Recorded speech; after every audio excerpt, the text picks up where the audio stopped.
క్రీస్తునందు సహోదరి సహోదరులారా, ప్రభువైన యేసుక్రీస్తు నామములో హృదయపూర్వక వందనాలండి. ముందుగా ఇంత మంచి సమయాన్ని ఇచ్చిన తండ్రి అయిన దేవునికి, ప్రభువైన క్రీస్తు ద్వారా కృతజ్ఞతాస్తుతులు చెల్లిస్తున్నానండి. అందరూ బాగున్నారండి. వాక్యం చదువుకొని ప్రార్థన చేసుకున్న తర్వాత పాటలోకి వెళ్దాం. మత్తయి గారు రాసిన సువార్త 6వ అధ్యాయం, మత్తయి గారు రాసిన సువార్త 6వ అధ్యాయం 5వ వచనం. మరియు మీరు ప్రార్థన చేయనప్పుడు వేషధారుల వలె ఉండవద్దు, మనుషులకు కనబడవలనని సమాజ మందిరములను వీధుల మూలలో నిలిచి ప్రార్థన చేయటం వారికి ఇష్టం. వారు తమ ఫలము పొంది ఉన్నారని నిశ్చయముగా మీతో చెప్పుచున్నారు. నీవు ప్రార్థన చేయనప్పుడు నీ గదిలోనికి వెళ్ళి తలుపు వేసి రహస్యమందున్న నీ తండ్రికి ప్రార్థన చేయను. అప్పుడు రహస్యమందు చూచు నీ తండ్రి నీకు ప్రతిఫలం ఇచ్చును. ప్రార్థన చేస్తున్నారు. పరలోకమందున్న మా తండ్రి, పరిశుద్ధ ప్రేమ గల తండ్రి, గొప్ప తండ్రి, యెహోవా తండ్రి, మీ ప్రియకుమారుడు యేసుక్రీస్తు ప్రభువారి ద్వారా కృతజ్ఞతాస్తుతులు చెల్లిస్తున్నాము నాయన. ఆరాధన క్రమం అంతట్లో మీరు నడిపించండి నాయన. వాక్యం బోధించుండగా వినువారు తండ్రి మంచి రోజున తిని వాక్యానుసారంగా నడిచే భాగ్యం దయచేయండి. వాక్యం బోధించుండగా లోక సంబంధమైన జ్ఞానంతో కాకుండా మీ జ్ఞానంతో మాట్లాడే భాగ్యం దయచేయండి ఆయన. ప్రతి ఒక్క విషయంలో మీ కృపా కాపుదలు దయచేస్తారని మా ప్రభువైన యేసుక్రీస్తు నామములో వేడుకుంటున్నాం తండ్రి, ఆమేన్. ప్రభువైన యేసుక్రీస్తు నామములో హృదయపూర్వక వందనాలండి. దేవుని కుమారుడు యేసుక్రీస్తు ప్రభువు ఈ లోకానికి వచ్చిన తర్వాత పరలోక రాజ్యం సమీపిస్తుంది కనుక మారు మనసు పొందమని ప్రకటింప మొదలుపెట్టారు. అంశం పాట పేరు రాసుకోండి. ప్రార్థన సూత్రములు. ప్రార్థన సూత్రములు అంటే ప్రార్థన ఏ విధంగా చేయాలి అంటే, ప్రార్థన ఎన్ని రకాలు, చాలా రకాలు ఉన్నాయి. కానీ ఇక్కడ ఈ సూత్రాల్లోని 7 సూత్రాలు చూద్దాం. ప్రార్థన గురించి ఇక్కడ మొట్టమొదటిగా చెబుతున్న విషయం ఏంటంటే, ప్రార్థన ఎలా చేయమని చెబుతున్నారంటే, రహస్యముగా ప్రార్థన చేయుము. రహస్యముగా ప్రార్థన చేయాలి. ప్రార్థన రహస్యముగా. ఈ రోజున ప్రార్థన చేసే విధానం కూడా చాలా మందికి తెలియట్లా. ఎవరిని విమర్శించి నేను చెప్పట్లేదు, కానీ చెప్పవలసిన విధానం ఉంది కాబట్టి, వాక్యంలో ఉన్నది కాబట్టి చెబుతున్నాను. ప్రార్థన చేసే విధానం అనేది ఈ రోజున మనిషికి తెలియట్లా. ప్రార్థన ఎలా చేయాలి, ఏ విధంగా చేయాలి, బైబిల్ గ్రంథం మొత్తం చదివితే అర్థమవుతుంది. ప్రార్థన చేసే విధానం ఈ రోజున మనిషికి లేదు. ప్రార్థన, నువ్వు ప్రార్థన చేసేటప్పుడు ఏ విధంగా చేయాలి, ప్రార్థన ఎలా చేయాలి, ప్రార్థన అన్నది ఎప్పుడన్నా బైబిల్ గ్రంథంలో చదివారా? ఎప్పుడన్నా విన్నారా? నువ్వు ప్రార్థన చేసేటప్పుడు ఒక విషయం ప్రతి ఒక్కరూ గమనించుకోవాలి. ప్రార్థన చేసే విధానం, ప్రార్థనలో ఎన్ని రకాలు ఉంటాయి అని అంటే, ప్రార్థనలో చాలా రకాలు ఉన్నాయి. ఎలా ఉన్నాయి అని అంటే, ప్రార్థన చేసే విధానం, ఇప్పుడు నువ్వు మందిరానికి ఎక్కడికి వచ్చావు, ఆరాధనకు వచ్చావు, ఆరాధనలో చేసే ప్రార్థన ఉంటుంది. అర్థమవుతుందండి? ఆరాధనలో ఏ ప్రార్థన చేయాలి ఆ ప్రార్థన చేయాలి. కూడిక ఉండిద్ది, ఆ కూడికలో ఏ ప్రార్థన చేయాలో ఆ ప్రార్థన చేయాలి. మీటింగ్ ఉండిద్ది, ఆ మీటింగ్లో ఏ ప్రార్థన చేయాలో ఆ ప్రార్థన చేయాలి. వివాహంలో ఏ ప్రార్థన చేయాలో ఆ ప్రార్థన చేయాలి. మనిషి చనిపోయినప్పుడు ఏ ప్రార్థన చేయాలో ఆ ప్రార్థన చేయాలి. పుట్టినరోజు నాడు ఏ ప్రార్థన చేయాలో ఆ ప్రార్థన చేయాలి. అలా కాకుండా నేను అంతా కలిపి ఒకే విధంగా చేస్తానంటే కుదరదు. అర్థమవుతుందండి? ఆరాధనలో చేయవలసిన ప్రార్థనలు ఏంటి? ప్రార్థన ఏంటండి? ఇప్పుడు ఇంతమంది ఉన్నారు, ఒక విషయం గమనించుకోండి. ఇంతమంది ఉన్నారు. ఇప్పుడు ఉదాహరణగా నేనే చెబుతున్నాను.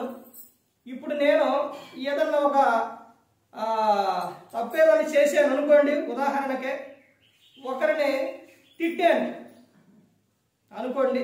ఒక విషయం, ఒకరిని, ఒక సహోదరుని తిట్టాను లేదా కొట్టాను అనుకోండి. ఇప్పుడు ఇక్కడికి వచ్చి, ప్రభువా నేను ఆ వ్యక్తిని కొట్టాను, ఆ వ్యక్తిని తిట్టాను, నన్ను క్షమించు అని ప్రార్థన చేసినప్పుడు దేవుడు ఏం చేస్తాడు? క్షమిస్తాడు. కానీ విన్న మనిషి క్షమిస్తారా? ఆ విన్న మనిషి ఏ ప్రార్థన అప్పటి వరకు బాగానే ఉంటారు, బయటకు వచ్చిన తర్వాత ఏంటి అయ్యారా ఆ వ్యక్తిని కొట్టి వచ్చి తిట్టి నిద్ర వచ్చినట్టు మాట్లాడి ఎక్కి అయ్యారు అని ఎవరైనా మాట వింటారా? అలాగే ఒక్కసారి ఆలోచించండి. మీరు ప్రార్థన చేసేటప్పుడు మీ లోపాలన్నీ బయట పెట్టుకున్నారనుకోండి, ఎక్కడ బయట పెట్టాలి మీ లోపాలు?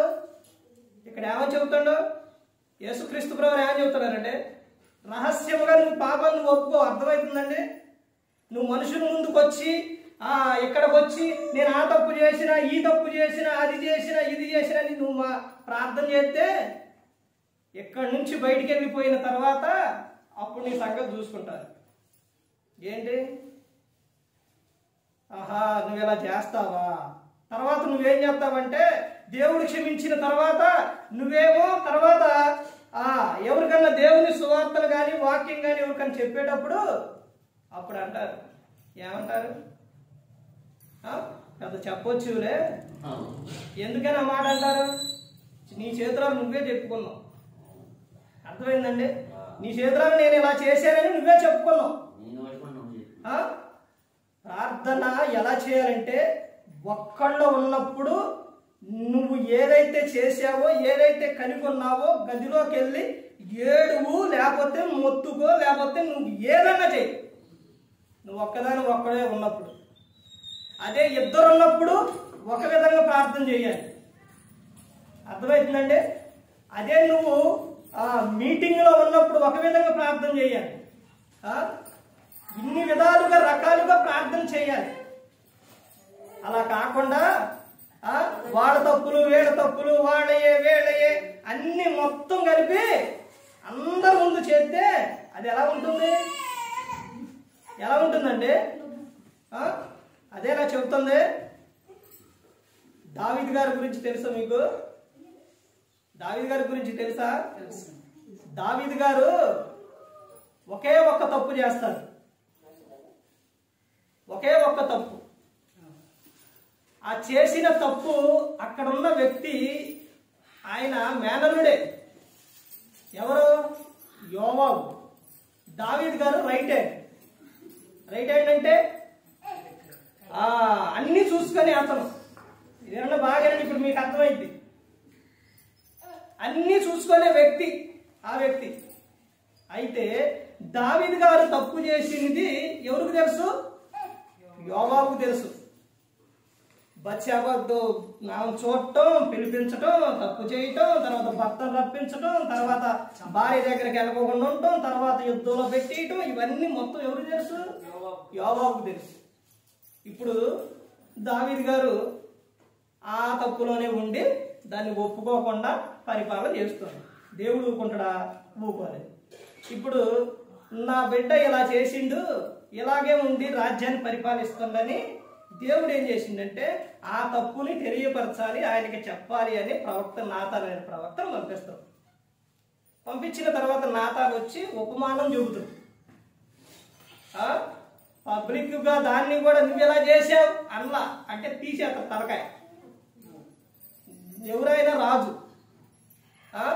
అలా కాకుండా ఒక ఉపమానం చెబుతాడు. చెప్పిన తర్వాత స్పీడ్గా లెగుతాడు అన్నమాట. పాపంతో ఎవరు చేసేది, ఎందుకు చేస్తారు, ఎవరని లెగుతాడు అనేసరికి రాజా నువ్వే అంటాడు. అనేసరికి అర్థమైపోతుంది. ఏమైతారు? గొప్ప కూలిపోతారు. ఇప్పుడు తప్పు ఒప్పుకున్న దావీదు ఒప్పుకున్న తర్వాత పశ్చాత్తాపడ్డ తర్వాత దేవుడు ఏం చేసిండు? దేవుడు క్షమించాడు.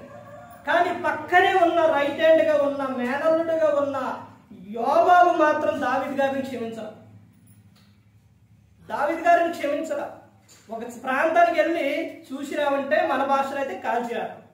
తన కుమారుణ్ణే టచ్ చేయొద్దు, ముట్టవద్దు అబషాలోమినంటే అబషాలోమే చంపేస్తాడు యోవాబు. ఎందుకు ఇంత కారణం? ఇదంతా ఎందుకు వచ్చింది? మనుషులు ఎప్పుడు మంచిగా ఉంటారు అనుకుంటారేంటే? మాట్లాడే మాట, చేసే క్రియ ప్రతి ఒక్కటి మనసులోనే పెట్టుకుంటారు. ప్రతి ఒక్కటే దాని సందర్భం వచ్చినప్పుడు బయటకు వదులుతారు. అలాగే జరిగింది. ఏం జరిగింది? దావీదు గారు ఉన్నంత కాలం కూడా ఆయన ప్రశాంతంగా లేరు.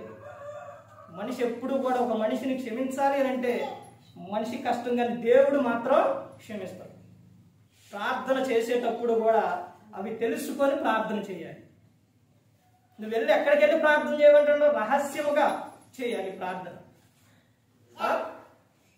ఒకరి లోపం ఒకరు, ఒకరు లోపం ఒకరు, అలా ప్రార్థన చేసుకుంటే నీకేమవుతుందో తెలుసా? ఆ తర్వాత ఓహో ఏడలో ఈ లోపం ఉందా, వేడలో వీధి ఉందా అని తర్వాత ఏం చేస్తారు? చులకనగా చూస్తారు. ఒప్పుకోవాలని చెబుతాడు, ఒకడికొకడు ఒప్పుకోవాలని చెబుతాడు. అది ఎవరితోని? ప్రార్థనకు వచ్చే వారందరూ పరిశుద్ధులా, లేకపోతే అందరూ దేవుని యందు భయభక్తులు కలిగి అందరూ ఉంటారనుకుంటారా ఏంటి? ఆ తర్వాత ఏమవుతుందో తెలుసా? యోబాబు నా పక్కనే ఉండో, ఆహా ఎంత మంచోడు, ఎప్పుడు ఇలాగే ఉంటాడులే అనుకోండి దావీదు గారు. ఏమైంది? అర్థమవుతుందండి. అందుకనే చెబుతారు, మనుషులు నమ్ముకున్నట కంటే యెహోవాను ఆశ్రయించుట మేలు. దావీదు గారిని కొట్టడానికి చంపడానికి వస్తే నువ్వు ఎవరి చేతిలో పడతావు అని అడిగినప్పుడు మనుషుల చేతిలోనా దేవుని చేతిలోనంటే దావీదు గారు ఏమన్నారు? దేవుని చేతిలోనే నేను పడతాను అని చెప్పి. ఇక్కడ మొట్టమొదటిగా ప్రార్థన ఎలా చేయాలని చెబుతారంటే రహస్యముగా ప్రార్థన చేయము అని చెప్తున్నారు. రహస్యంగా నీవే తప్పున్నా సరే, నువ్వేదైనా సరే, నువ్వే చేసినా సరే ఒప్పుకో రహస్యంగా. తర్వాత ఇంకో విషయం ఏంటంటే బాగా గుర్తుపెట్టుకోండి, నువ్వు కుటుంబ ప్రార్థన పెట్టుకుంటావుగా, ముందే అది జరిగితే కుటుంబ ప్రార్థన. కుటుంబ ప్రార్థన అంటే కుటుంబంలో ఎంతమంది ఉంటే అంతమంది వీరు లేకపోయినా ఈ భర్త కానీ భార్య కానీ పిల్లలు కానీ ఎవరో ఒకళ్ళు, ఇద్దరు ముగ్గురు నా నామంలో కూడిన చోట ఆయన ఉంటారని చెప్పారు. అలా మీరు ప్రార్థన పెట్టుకున్నప్పుడు, కుటుంబ ప్రార్థన పెట్టుకున్నప్పుడు, నా చిన్నప్పుడు ఇయే వినోండి నేను ఇది మా సిస్టర్ ప్రార్థన చేసేవాళ్ళు. వీళ్ళందరినీ మొత్తం తీసుకొచ్చి అక్కడ ప్రార్థనలో చెప్తే నేను అప్పుడు చిన్నోని.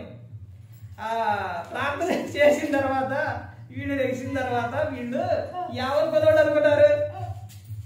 నా తప్పులన్నీ బయట పెట్టింది, నేను చేసిందన్నీ బయట అనుకునేవాళ్ళు. ఎంత బాగా కలిగిందండి. ఇప్పుడు నువ్వు నీ భర్తకు తెలియకుండా ఒక 100 రూపాయలు, ఒక 1000 రూపాయలు ఎవరికన్నా మీ ఫ్రెండ్కు, లేకపోతే మీ ఫ్రెండ్ అంటే స్త్రీకి ఫ్రెండ్గా ఉంటారు, వాళ్ళకి ఇచ్చావు. నీ భర్తకు తెలియదు ఆ విషయం. తెలియకపోయి నువ్వు ఏం చేసావంటే ఆమె ఇచ్చిన తర్వాత ఆమె డబ్బులు ఇవ్వట్లా, ఒకసారి అడిగినా ఎన్నిసార్లు అడిగినా ఇవ్వట్లా.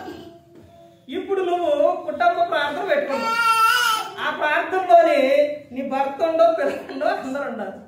ప్రభువా నేను ఆమె డబ్బులు ఇచ్చాను, ఆమె డబ్బులు ఇవ్వట్లేదు, అవి ఇచ్చే ఆమెకి మంచి మనసు దాయిచేయి ప్రభువా, నేను ఎప్పుడో ఇచ్చాను ప్రభు, ఇంతవరకు ఈ విధంగా ప్రార్థన చేసింది అనుకో. ఆ ప్రార్థన అయిపోయిన తర్వాత నీ భర్త ఏమంటాడు? ఒకసారి ఆలోచించండి. ఎంత మంచిదానివి, ఎలా ఇచ్చావా అంటారా? ఏంటి నేను కష్టపడి తీసుకొస్తుంటే నువ్వు ఎలాంటి పనులు చేస్తావా అని అంటారా లేదా? ఒకసారి ఆలోచించండి. భర్త అయినా భార్య అయినా ఎవరైనా సరే, పిల్లల ముందైనా సరే, మీ తప్పులు ప్రార్థనలో ఎత్తి అక్కడ అందరి ముందు చూపిస్తే తర్వాత మీరే ఏమవుతారు? అలుసైపోతారు. దేవుడు క్షమిస్తారు కానీ మనుషులు క్షమించరు. అందుకని నువ్వు చేసిన ఏదైనా రహస్యంగా ఒప్పుకో. నువ్వు అందరి ముందు చేసే కుటుంబ ప్రార్థన చేసే విధానం ఉంటుంది. అర్థమవుతుందండి? ఈ విషయాలు తెలుసుకోకుండా చాలా మంది ఇష్టానుసారంగా మాట్లాడుతున్నారు. తర్వాత అక్కడ ఏమని చెప్తున్నారు చూడండి, ప్రార్థన చేయనప్పుడు వేషధారుల వలె ఉండవద్దు, మనుషులకు కనబడవలనని సమాజ మందిరంలోను వీధుల మూలలో నిలిచి ప్రార్థన చేయటం వారికి ఇష్టం, వారు తమ ఫలము పొంది ఉన్నారని నిశ్చయముగా మీతో చెప్పుచున్నారు. అర్థమైందండి? తర్వాత కింద చెబుతున్న విషయం, నువ్వు ప్రార్థన చేయనప్పుడు నీ గదిలోనికి వెళ్ళి ప్రార్థన చేయి, తలుపు వేసుకున్నప్పుడు రహస్యమందు చూస్తూ తండ్రి నీకు ప్రతిఫలం ఇస్తారు అని చెప్తాను.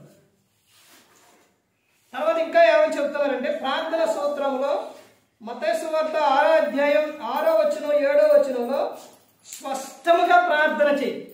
ప్రార్థన ఎలా చేయాలి? స్పష్టంగా చేయాలి. ప్రార్థన చేసేటప్పుడు ఆలోచించి, లేకపోతే ప్రార్థన చేసేటప్పుడు నక్కులు పడుకుని ఇలా కాకుండా నువ్వు ఎలా చేయాలి? ప్రార్థన స్పష్టంగా చేయాలి.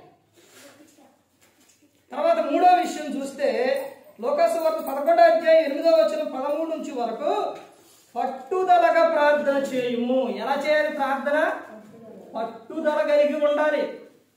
నీకు ఏదైనా కావాలంటే అది వచ్చిన వరకు నువ్వు ఎలాగైతే చేస్తావో, ఒక పని చేస్తున్నావు, ఏదైనా చేస్తున్నావు అనుకోండి, దాన్ని మధ్యలోనే వదిలిపెడతావా?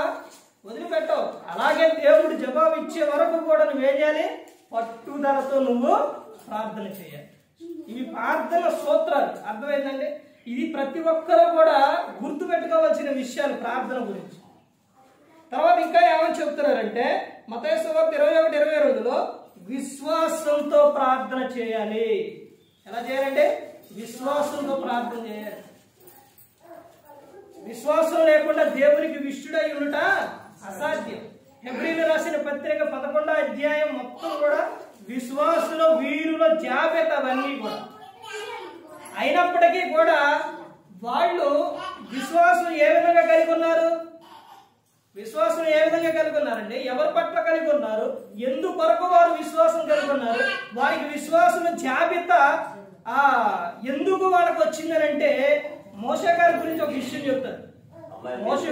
మోషే గారు పెద్దవాడు అయినప్పుడు నేను ఈ రాజ్యం, ఈ భోగం ఇవన్నీ అనుభవించడం కన్నా క్రీస్తు నిమిత్తం నేను హింస భరించుటకు నేను సిద్ధమనని క్రీస్తు కొరకు తనకు ఉన్నదంతా కూడా ఏం చేసిండు? వదిలిపెట్టేది. అయ్యంటే అప్పుడు యేసుక్రీస్తు ప్రభువు ఉన్నారా? ఒకసారి ఆలోచించండి. అప్పుడు యేసుక్రీస్తు ప్రభువు ఉన్నారా? కానీ ఆయన వస్తారు. అక్కడ ఎందుకు రాపించారు? ఎందుకు రాపించారండి? దేవుడు ఎందుకు రాపించాడు? మోషే గారి గురించి నేను క్రీస్తు కొరకు అని హింస అయినా పడతా, ఆయన కోసం నేను భరిస్తానని ఎందుకు రాపించారు? ఎందుకు రాపించారు అని అంటే వీళ్ళందరూ కూడా అబ్రహాము కాడి నుంచి మొత్తం పాత నిబంధనలో ఉన్న విశ్వాసుల జాబితా ఎవరైతే ఉన్నారో వారందరూ కలిగి ఉన్న విధానం ఏంటనంటే ఆయన కుమారుడు వస్తారు, దేవుని కుమారుడు యేసుక్రీస్తు ప్రభువు వస్తారు, ఆయన చూస్తాము అనే నమ్మకం కలిగి ఆయన కొరకు వాళ్ళు జీవించారు. అందుకనే హెబ్రీయులకు రాసిన పత్రికలో వాళ్ళ గురించి చెబుతారు విశ్వాసుల వీరుల జాబితా.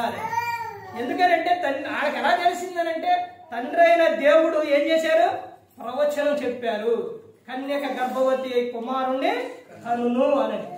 అంటే ఆయన ఇప్పుడే వస్తారేమో. వాళ్ళ విధానం చూడండి.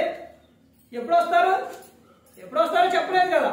ఒకవేళ ఇప్పుడే వస్తారేమో, మా గర్భాన్ని పుడతారేమో. స్త్రీలు అయితే మా గర్భాన్ని పుడతారేమో, ఆయన పుడతారేమో మా గర్భాన. పురుషులైతే ఆయన ఎప్పుడు వస్తారు అని ఎదురు చూచారు ఆయన కోసం. ఎవరి కోసం? క్రీస్తు కోసం. తర్వాత కొత్త నిబంధనలు వచ్చేసరికి ప్రతి ఒక్కరూ కూడా ఎవరైనా చెప్పారు అని అంటే మత్తయి సువార్త నుంచి ప్రకటన గ్రంథం వరకు కూడా ఎవరైనా చెప్పారు అంటే ఎక్కువగా ఎవరి గురించి చెప్పారు అని అంటే క్రీస్తు గురించే, యేసుక్రీస్తు ప్రభువు గురించి. తర్వాత ఇంకా ఏమని చెప్తున్నారు ముందుకెళ్తే లూకాసు వార్త 18:1లో విసుగు చెందకుండా ప్రార్థన చేయము. విసుగు చెందకుండా ప్రార్థన చేయాలి. కొంచెం సేపు చేసేసి ఇది జరగదు, ఎందుకులే, ఈయన నా భర్త మారడు, నా భార్య మారడు, నా పిల్లలు మారడు. ఎంతసేపు చేసిన? ఒక రోజు చేసి, రెండో రోజు చేసి, మూడో రోజు చేసి ఇదంతా జరిగేది కాదు, ఇది మారదు అంతే అని నువ్వు వదిలేయకూడదు. విసుగ చెందకుండా నువ్వేం చేయాలి? ప్రార్థన చేయాలి. ఉదయం తింటున్నావే, మధ్యాహ్నం ఎందుకు తినాలి? మళ్ళీ ఏడ తింటావులే, రాత్రి తినాలి, ఎందుకులే ఏడ తింటావు పొద్దాక అనుకోని నెక్స్ట్ రోజు తింటావా? ఒక రోజు తినేసి ఒక వారం తర్వాత తింటావా? అది తిన్నావు, ఏం చేస్తావు? మనం డైలీ తిండేమంటాం. అర్థమైందండి? ప్రార్థన కూడా అలాగే చేయాలి, విసుగు చెందకుండా ప్రార్థన చేయాలి. తర్వాత ఏమని చెప్తున్నారంటే మత్తయి సువార్త 18:19 ఏకభావంతో ప్రార్థన చేయాలి. ఎలా చేయాలి? ఏకభావం కలిసి ప్రార్థన చేయాలి. ఏకభావం, అందరు ఏకత్వం ఉండాలి. ప్రార్థన చేస్తున్నారు అని అంటే, సేవకుడు ప్రార్థన చేస్తున్నాడు అని అంటే, ఆ సేవకుడు ప్రార్థన చేసేటప్పుడు ప్రభువా ఇదిగో ఆయన ప్రార్థన చేస్తున్నాడని నువ్వు కూడా ఏకీభవించి ఏం చేయాలి? ప్రార్థన చేయాలి. మీకు విశ్వాసం లేకుండా మీరు ప్రార్థన చేసిన దేవుడు వినడు. ఇంకో విషయం ఏంటంటే, మీరు ప్రార్థన చేయించుకునేటప్పుడు చేసే సేవకుడికి చేయించుకునే నీకు కూడా ఏముండాలి? విశ్వాసం ఉండాలి. ఏకభావంతో కలిసి ప్రార్థన చేయాలి. తర్వాత 7వ విషయం చెప్తున్నారు కదా, ఏమని చెప్తున్నారంటే రెండవ రాకడ కొరకు నిరీక్షణతో ప్రార్థన చేయుము. రెండవ రాకడ, క్రీస్తు వచ్చినప్పుడు నేను ఎత్తబడతాను అనే నమ్మకం ఎంతమందికి ఉంది? ఎంతమందికి ఉందండి? ఉందా? ఉండాలి. లేదండి లేకపోతే ప్రభు వచ్చినప్పుడు చూద్దామనండి, చూడటానికి ఏముండదు. అర్థమైందండి? అప్పుడు చూడటానికి ఏముండదు. ఇంకో విషయం ఏంటంటే, నీ దేహంలో నుంచి ఆత్మ బయటకు వచ్చిన తర్వాత ప్రభు పట్టించుకోడేగా. అర్థమైందండి? నీ దేహంలో ఆత్మ ఉన్నంతసేపే. ప్రసంగి 12:7 మన్నైనది మనని ఎక్కడికి వెళ్ళిపోతుంది? మట్టికి చేరుతుంది. ఆత్మ దాన్ని దయచేసిన దేవుని యొద్దకు వెళ్ళిపోతుంది. నీ దేహంలో నుంచి ఆత్మ బయటకు వచ్చిన తర్వాత ప్రభువా కాపాడన్న కాపాడడం, ప్రభువా రక్షించన్నా కాపాడడం, నువ్వేదన్నా కాపాడు. తర్వాత ఇంకా చేసే ప్రార్థనలు ఏంటంటే, ఆత్మ బయటకు వచ్చిన తర్వాత ఈ ఆత్మను పరలోకం చేర్చు ప్రభువా, ఆత్మకు అది చేయి, ఆత్మ గురించి లేకపోతే ఈ దేహం గురించి ఇవన్నీ నువ్వు చేసినా ఇక వినడం. అర్థమైందంటే, మనిషి చనిపోయినప్పుడు ప్రార్థన చేసేది ఎందుకు? ఒకసారి ఆలోచించండి. ఎప్పుడైనా నిన్నారా ప్రార్థన? ఆడికి వెళ్తుంటారుగా. అప్పుడు ప్రార్థన చేసేది ఎందుకనంటే ఆ కార్యక్రమం మంచిగా జరగాలని, అంతే తప్ప ఇక అక్కడ నువ్వేది చేసినా ప్రయోజనం లేదు. ఇంకో విషయం ఏంటంటే, చనిపోయిన వ్యక్తి నువ్వేం చేసినా ప్రయోజనం లేదు. అర్థమైందండి?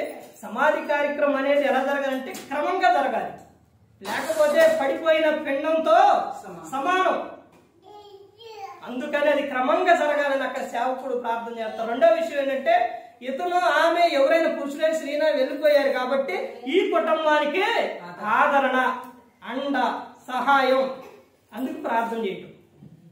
ఆత్మను అక్కడ చేర్చు, ఆత్మకు అది దయచేయి, ఇది దయచేయి, ఎన్ని చెప్పినా ప్రయోజనం లేదు, ఎన్ని చేసినా ప్రయోజనం లేదు. కొంతమంది బయట ఏంటంటే ₹1,00,000 ఎత్తాం, ₹1,00,00,000 ఎత్తాం, లేకపోతే ఉన్నోళ్ళు మా చనిపోయిన వ్యక్తికి ఆత్మకు అది జరగాలి అంటే వాడి విశ్వాసం అది. అర్థమైందండి? బైబిల్ గ్రంథం చెబుతున్న విషయం అయితే నువ్వేది చేసినా ఇక ప్రయోజనం లేదు, పోతే పాతాళానికి. అర్థమైందండి? ప్రతి ఒక్కరు గమనించుకోవాలి, ప్రతి ఒక్కరు కూడా తెలుసుకోవాలి. ఎందుకనంటే ఇవన్నీ ప్రతి ఒక్కరు కూడా తెలుసుకోవాలి. ఇంకో విషయం ఏంటంటే, సేవకుడు చెప్పినప్పుడు అది నువ్వు, సేవకుడు వచ్చినప్పుడు సేవకుని మాటను వినాలి. సేవకుడు ఏది చెప్పినా ఏది చేసినా అది ఆయన ఆనందంతో చేయాలి, కానీ దుఃఖంతో చేయకూడదు. దుఃఖంతో చేస్తే అది మీకు ఆశీర్వాదం కాదు. హెబ్రీ రాసిన పత్రిక 13వ అధ్యాయంలో ఉంటుంది.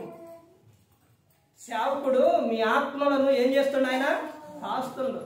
ఆయన లెక్క చెప్పవలసి ఉన్నది. సేవకుడు చెప్పాలి, మీరు చెప్పాలండి. కానీ ఆయన చేసే ప్రతి పని కూడా ఎలా చేయాలంటే ఆనందముతో చేయాలి. దేవుడు సేవ చేసే వారికి ఎదురు చెప్పినా ఎదురు తిరిగినా అది మీకు ఆశీర్వాదం కాదు. ఇప్పుడు బైబిల్ గ్రంథంలోని దేవుడు ఒక విషయం వద్దాడు. పిల్లలు లేని వారి, గర్భాలు లేని వారికి దేవుడు గర్భఫలాలు దయచేశారు. ఇప్పుడు అబ్రహాం గారికి ఇచ్చారు. అక్కడి నుంచి ఇక మొత్తం కూడా రాపించకుండా ఉంచారనుకోండి, ఒక్కరికే ఇచ్చింది అనుకోవచ్చు. కానీ దేవుడు ఎంతమందికి ఇచ్చి ఎంతమందిని రాపించాడు? చాలా మందికి ఇచ్చాడు. అలాగే ఒక సేవకుడు జీవితంలో కూడా దేవుడు చేసే మేలుడు, దేవుడు చేసే ఆశ్చర్య కార్యాల తర్వాత సేవకునికి ఎదురు చెప్పితే వచ్చే ఆ శాపాలు కానీ అవి కూడా ఉంటాయి. ఇప్పుడు యేసుక్రీస్తు ప్రభువారు అక్కడ శిష్యుని వాళ్ళందరూ యేసుక్రీస్తు ప్రభువారిని కొట్టి సిలువ వేసేటప్పుడు తండ్రితో ఒక మాట చెప్తారు. సిలువలో పలికిన మొదటి మాట ఏంటండి? 7 మాటలు తెలుసా? సిలువలో పలికిన 7 మాటలు తెలుసండి. అందులో మొట్టమొదటి మాట ఏంటంటే, తండ్రి మీరేమి చేయించున్నారో వీరు ఎరుగుడు కనుక వీరిని క్షమించమని చెప్పిండు. ఎందుకు క్షమించమని చెప్పిండు? క్షమించకపోతే ఏమొచ్చింది? వాళ్ళకి మామూలుగా ఉండదు. అందుకనే యేసుక్రీస్తు ప్రభువారు క్షమించమని చెప్పారు. అర్థమైందండి? దేవుని సేవ చేసేవారు దేవుడు పిలుచుకున్న వ్యక్తి. ఆ సేవకునికి ఎదురంటే దేవుని పని విషయంలో నువ్వు ఆటంకపరిస్తే అది చాలా ప్రమాదం. నేను ఎందుకు చూశానో తెలుసండి? నేను చాలా చూశాను. ఇవి రాకపోయినప్పుడు ఇది రానప్పుడు ఇక్కడికి వచ్చినప్పుడు చెప్తే నాకు మరలా వాళ్ళు తిరిగి చెప్తే వాళ్ళకి ఏదన్నా ఒకవేళ ప్రమాదం ఏమోనని నేనేం చేశానో తెలుసు, దీన్ని రాకపోయిందని అలా ఉంచేసాను. దాన్ని చేపియాలంటే ఆనాడు అప్పుడే చేపించండి. తర్వాత వచ్చి తీసుకెళ్ళి చేపించి తీసుకొచ్చి పెట్టిన ఆయన్నే అంత మునుపు చేపినా ఎందుకో తెలుసండి? చాలా సందర్భాల్లో ఒక చాట కొన్ని ప్రాంతాల్లో జరిగినాయి. ఇలానే అలా పెట్టినప్పుడు ఆపు చేసి తర్వాత అలా చెప్పిన వారి జీవితాలు ఆనందంగా లేవు, సంతోషంగా లేవు. దేవుని పని కాదు. అర్థమైందండి? అది నేను కళ్ళారా చూశాను. కాబట్టి ఒక ప్రాంతంలోని స్టార్ట్ చేయగానే వచ్చి ఇక చెప్పడం, ఇక ఆగటం ఇచ్చేసేవాడు. ఇప్పుడు వాళ్ళు ఎక్కడున్నారు తెలుసా? ఆ చుట్టుపక్కల ఉండలేదు. దేవుడు తీసుకెళ్ళి నాయన ఎక్కడ వద్దులే ఎక్కడో పెట్టింది. ఒక ఆమె ఇక ఆ కుటుంబం పెడితే ఇంకా ఎంతసేపు ఎక్కడన్నా ఇప్పుడు ఇంకోసేపట్లో అయ్యేపోయింది, ఇక కొంచెం సేపట్లో అయ్యేపోయింది. కానీ అక్కడ నేను ప్రతిరోజు కూడా ఉదయం 6 గంటల నుంచి 8-8:30 దాకా సౌండ్ వాళ్ళ ఇంటి ఎదురుకు, ఇక వాళ్ళకి ఏమి లేదు, ఇక ఎదురుగా వాళ్ళ చెవులలో బాక్స్ 2 బాక్స్ అస్సలు అంత సౌండ్ కూడా వాళ్ళు ఇది ఏంటంటే తగ్గించండి అని కూడా చెప్పరు. అలాగే వింటారు, అలాగే పనులు చేసుకుంటారు. నేనే అనుకుంటా, అబ్బా అసలు ఎట్ట భరిస్తున్నారు వీళ్ళు, ఎట్ట ఈ సౌండ్ అంటే అలా అలా అలా వాళ్ళు దేవుని వాక్యం అలా అలా విని నేను చూశానండి. వాళ్ళు ఎంతగా ఆశీర్వదింపబడ్డారంటే, ఎంతగా దీవించబడ్డారంటే, నేను ఒక ప్రాంతం నుంచి వచ్చేటప్పుడు ఊరులా షెడ్ చేసి గేదెలు అయిపోయి కట్టి ఉంటే ఇద్దరు భార్య భర్త వాళ్ళు ఇద్దరు కలిసి వాటికి పాలు తీస్తూ ఉన్నారు. ఆ పశువు ఒక పిల్లలు వాళ్ళు దేవుడు ఎంత ఆశీర్వదించిందంటే వాళ్ళ ఓపికే వాళ్ళకే వాళ్ళు ఉన్న విధానానికి నేను ఒక్కసారి కూడా నాకు చెప్పలేదు ఏంటి. అలా ఎదురు చెప్పిన కొంతమంది ఆ జీవితాలు అయితే వారి జీవితాలు ఆనందంగాని ప్రశాంతంగా లేవు.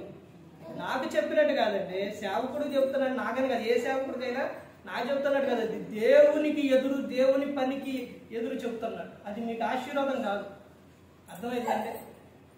కుటుంబంలోనే నేను ఎన్నోసార్లు చెప్తే ఇలా కాదమ్మా ఇలా అని చెప్తే చాలాసార్లు ఎక్కువసార్లు వినలేదు.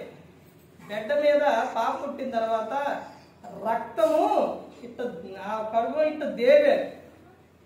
అర్థమైందండి? నాన్న గురించి చెప్పారు కదా, ఆయనకి ఇప్పటికీ కూడా కనపడట్లా. ఇదంతా ఏంటంటే బైబిల్ గ్రంథంలోనే దేవుడు రాపించింది. దావీదు గారు మేకాల విషయాల్లో భార్యే ఏం చేసింది? ఎదురు తిరిగింది దేవుని పని విషయాల్లో. ఆమె ఉన్నంత కాలం పిల్లల పట్ల తమ్ముడే నా సర్వస్వం, తమ్ముడే నా రక్తం, అంటే తమ్ముడు కోసం నా ప్రాణమైన ఇస్తానని ఆ కాచిన ఆమె ఎవరామె? మిరియాం, మోషే గారి విషయం. సేవకుడు అయిన తర్వాత ఆడే చేయాలి సేవ. మా వల్ల కాదా, మేము చెయ్యలేమా, మేము నడిపించలేమా అని మోషే గారికి ఎదురు తిరిగితే అక్కే ఏమైందంటే కుష్టి వ్యాధి, తెల్ల పొడ కుష్టి వ్యాధి వచ్చేసి మళ్ళీ మోషే గారు ఏం చేశారు? ప్రార్థన చేశారు. అలా ఎంతమంది అనుకున్నారు బైబిల్ గ్రంథం?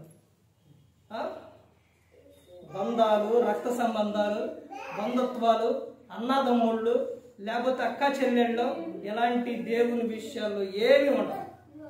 అర్థమైందండి? ఒక్కసారి దేవుడు పిలిచిన తర్వాత దేవుని సేవ చేసే వారికి, దేవుని సేవకుడికి నువ్వు ఎదురు చెప్పితే పొరపాటును కూడా ఊరుకోడు. నువ్వు ఎవరైనా సరే, నీ పిల్లలైనా సరే, పిల్లల్లో కూడా ఊరుకోడు.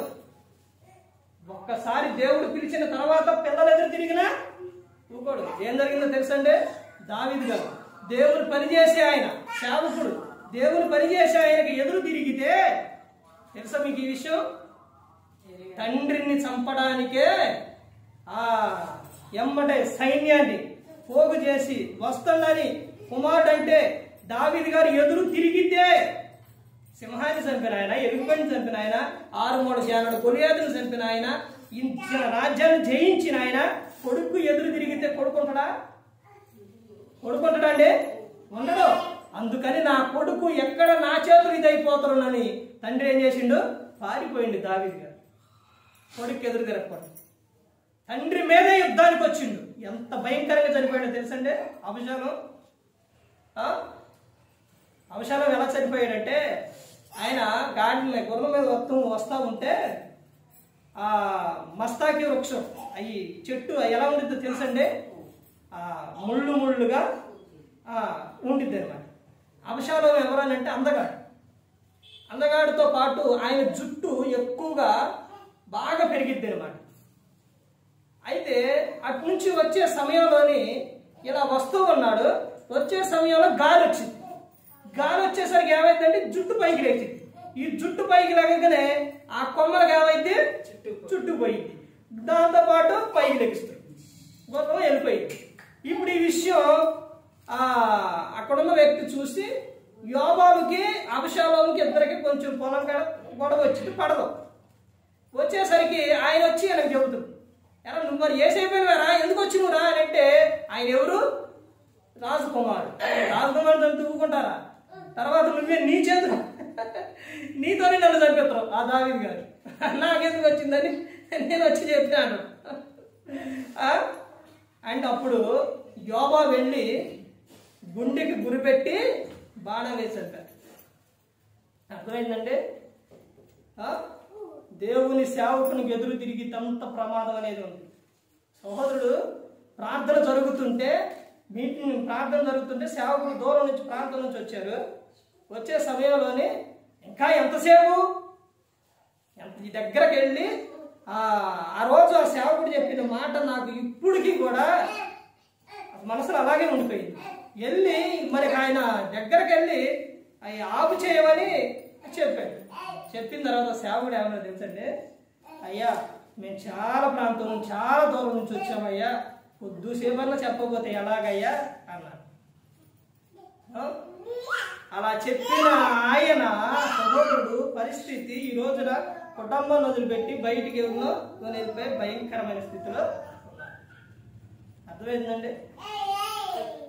సేవకునికి ఎప్పుడు కూడా పొరపాటు లైఫ్ ఎప్పుడైనా గుర్తుపెట్టుకోండి, సేవకుడిని ఆయనకు గిన్నెడ చన్నీడు, దేవుని పని చేసే వాళ్ళని గిన్నెడ చన్నీడు ఇస్తే మీకు ప్రతిఫలం వస్తుంది. అంతేగాని సేవకుడికి మాత్రం నువ్వు ఆయనకి ఎదురు చెప్తే మాత్రం ఆశీర్వాదం కాదు. సౌలు గారు తెలుసా? మొదటి రాజు అయినప్పుడు రాజు ఏం చేయాలి? రాజు పని చేయాలి. సేవకుడు ఏం చేయాలి? సేవకుడి పని చేయాలి. కాదు నా పని ఆయన పని నేను చేస్తానంటే ఏమొచ్చింది? శాపం వచ్చింది. అర్థమైందండి? అది ఆయన చెబితే ఓకే, చెప్పకుండా చేస్తే సౌలు ఏం చేసిండు? ప్రజలందరూ వచ్చారు, ప్రజలందరూ వచ్చిన తర్వాత సమూయేలు గారు రావటం లేట్ అయిపోయింది. లేట్ అయిపోయేసరికి వీళ్ళు కానీ కానీ కానీ కానీ అంటుంటే ఈ సౌలు ఏం చేసిండు? ఆయన రాలేదు, మరి సేవకుడు రాలేదు, ఆగుండమ్మా, ఆయన రావాలి, ఆయన చెయ్యాలి ఈ పని, నేను కాదు అని చెప్పాలా? చెప్పకుండా అతను ఏం చేసిండు? సమూయేలు గారు పని సౌలు చేస్తాడు. వెంటనే సమూయేలు గారు వచ్చి, సౌలు నువ్వు చేసినది ఏంటి? అది ఎవరు చేయాల్సింది? నువ్వు రాజువి, రాజు పరిపాలన చేయాలి, సేవకుడు పని చేయాలి. నువ్వు దేవునికి ఏం చేసావు? నువ్వు ఎదురు చేసావు, దేవుని మాటను నువ్వు ధిక్కరించావు. సౌలు ఎలా చనిపోయిందండి? తన కత్తి మీద తానే పడి చనిపోయాడు. చూశారండి? నెమ్మది ఉండదండి, ఆశీర్వాదం ఉండదు. అర్థమవుతుందండి? ప్రతి ఒక్కరూ గమనించుకోవాలి. ఎవరు పని వారు చేసే విధంగా ఉండాలి. తర్వాత సేవకుడిని గౌరవించే విధంగా ఉండాలి. ఇవన్నీ అలా చేస్తేనే ప్రతి ఒక్కరికి అదేంటనండి? ఆశీర్వాదం. ఇవన్నీ నేను చెప్పే కాదండి, బైబిల్ గ్రంథంలోనే ఉన్నాయి. బైబిల్ గ్రంథంలోనే ఉన్నాయి. నీకు ఇచ్చిన పని దేవుడు ఏదైతే చెప్పారో దాన్ని సక్రమంగా చేయాలి. నేను ఆ టైంలో, ఆ సమయంలో నుంచి, ఆ చల్లి ఇక్కడి నుంచి ఎందుకు వస్తున్నానండి? దేవుని పని చేయాలి, వాక్యం బోధించాలి, చెప్పాలి, ఆత్మను రక్షించాలి. ప్రతి ఒక్కరు గమనించుకోవాలి. ప్రార్థనకు కొన్ని సూత్రాలు ఉంటాయి. అర్థమైందండి? మన ఇష్టానుసారంగా చేసేవి కాదు ప్రార్థన అంటే. దేవుడు చెప్పినట్టు చేయాలి. అందులో మనం ఏమేమి నేర్చుకున్నామండి? ప్రార్థన సూత్రములు ఒకటే, రహస్యముగా ప్రార్థన చేయాలి. రెండోది స్పష్టంగా ప్రార్థన చేయాలి. 3 పట్టుదలగా ప్రార్థన చేయాలి. తర్వాత 4 విశ్వాసంతో ప్రార్థన చేయాలి. 5 విసుగు చెందకుండా ప్రార్థన చేయాలి. ఏకభావంతో ప్రార్థన చేయాలి. 2వ రాకడ కొరకు నిరీక్షణతో ప్రార్థన చేయాలి. 2వ రాకడ కొరకు తెస్సలోనికలో ఉన్న సంఘం వాళ్ళు దేవుని రాకడ కొరకు వాళ్ళు ఎదురు చూశారు. కానీ అపోస్తలుడైన పౌలు గారు వారికి చెప్పిన విధానం ఏంటి అని అంటే, వాళ్ళు కలిగి ఉన్న విధానం మీరు ఇంకా ఎలా ఉండాలని అంటే, అపవాది ఏదో విషయాల్లో మిమ్మల్ని దారి తప్పిస్తారో మీరు ఎలా ఉండాలి అని అంటే, నిత్యము ప్రార్థన చేయాలి. నిత్యం ప్రార్థన చేయాలి. దేవునికి యేసుక్రీస్తు ప్రభువారి ద్వారా కృతజ్ఞతాస్తుతులు మీరు చెల్లించాలి. మీ ఆత్మను ఆర్పకూడదు.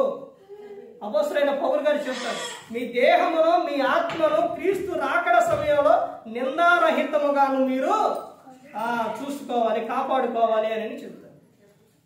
అంటే 2వ రాకడలోని నువ్వు ఆయన ఎదుట నువ్వు ఉండాలి అని అంటే నువ్వేం చేయాలి? ప్రభువా, నీ రాకడ సమయంలో నేను ఎత్తబడే వారిగా నేను ఉండాలి ప్రభు అని నువ్వేం చేయాలి? ప్రార్థన చేయాలి. ప్రభువా, నన్ను విడవద్దు, ప్రభువా నన్ను కాపాడు, రక్షించు, ఇవన్నీ కూడా నువ్వేం చేయాలి? ప్రార్థన చేయాలి. పట్టుదలతో నువ్వు ప్రార్థన చేసేవారిగా ప్రతి ఒక్కరు కూడా ఉండాలి. ప్రార్థనలో ఎన్ని విధాలుగా ఉంటాయి. మనం ఇష్టానుసారంగా చేసుకుంటూ వెళితే దేవుడు ఆ ప్రార్థన వినడు. అర్థమవుతుందండి? అది వినేవారికి కూడా ఎలా ఉంటుందో తెలుసండి? చేసి వినేవారికి కూడా ఎలా ఉంటుందో తెలుసా? వెర్రితనంగా ఉంటుంది. అందుకని ప్రతి ఒక్కరు గమనించుకోవాలి, ప్రతి ఒక్కరు కూడా తెలుసుకోవాలి. ఏ ఒక్కరు కూడా నశించి నరకానికి వెళ్ళిపోకూడదని యేసుక్రీస్తు ప్రభువారు ఈ లోకానికి వచ్చి మనందరి కోసం శిలువలో తన ప్రాణాన్ని పెట్టి ఉన్నారు.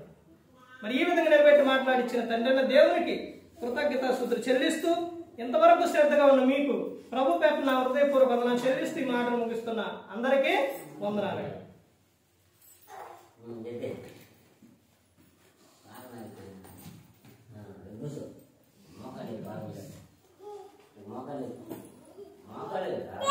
ప్రభరాత్రి క్రమం గురించి ఇప్పుడు కొత్తగా చెప్పే విషయం ఏమి కాదు.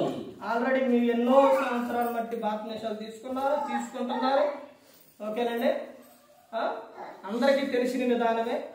అయితే ఇక్కడ ప్రార్థన చేసి రొట్టె వచ్చేటప్పుడు మీరు ఏం చేయాలి? ఇక్కడ ప్రార్థన చేస్తారు, తర్వాత మీరు కూడా ప్రార్థన చేసుకోవాలి. ఒకటి, మీకు మోకాళ్ళ మీద తీసుకోవాలి. మోకాళ్ళు వేసే విధానం వీరు లేకపోతే, వేయలేకపోతే నిలబడి తీసుకోవాలి. కూర్చొని మాత్రం తీసుకోమాకండి. ఏమవుతుందండి? ప్రార్థన వీటి గురించి చదివేటప్పుడు అసలు ఎలా తీసుకోవాలి అన్నది ఇక్కడ స్పష్టంగా ఉంటుంది. అవి చదివే వాటి కోసం ప్రార్థన అనేది చేస్తారు. సరే, ప్రభురాత్రి క్రమంలోనికి వెళదాం. అపోస్తలుడైన పౌలు గారు కొరింథీయులకు రాసిన మొదటి పత్రిక 11వ అధ్యాయం 23వ వచనం, నేను మీకు అప్పగించిన దానిని ప్రభు వలన పొందితిని. ప్రభువైన యేసు తాను అప్పగింపబడిన రాత్రి ఒక రొట్టెను ఎత్తుకొని కృతజ్ఞతాస్తుతులు చెల్లించి దానిని విరిచి, ఇది మీ కొరకైన నా శరీరం, నన్ను జ్ఞాపకం చేసుకునేటకై దీనిని చేయడని చెప్పారు.